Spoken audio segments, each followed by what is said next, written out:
The one that I did just recently, it was very long. There's something was stolen from the house, and something really bad happened because that thing was stolen.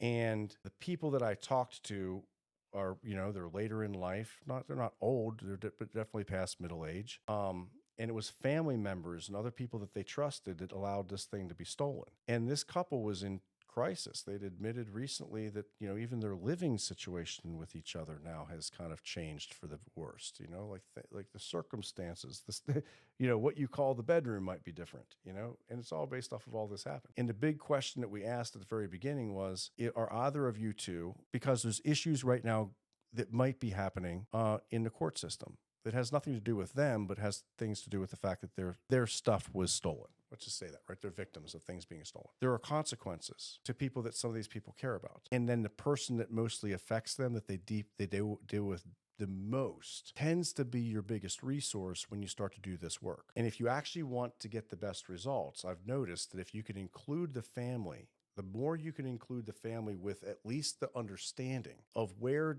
does the developmental communication structures and patterns and whatever they look like today, how does that tie in to the client's mental decision and thought process to go to reactions whenever they're in the deepest state of fear and concern about abandonment or exile? And so a lot of times, to get the best results in criminal and domestic relation, you end up having to talk to a lot of family members and other people that have different perspectives on the information in order for them to be witnesses. So naturally, the very process of doing this for so long has brought me into contact with the client's family and influential circles. And I get this often. They're like, I've never had the ability to have a conversation this safe. And so when you give them neurological safety, then you show them what they can trust, at least as far as this conversation goes. And then you have this ability to then show them what healthy conflict can look like and have the permission to actually take the weapons out of each other's hands verbally whenever you see them show up.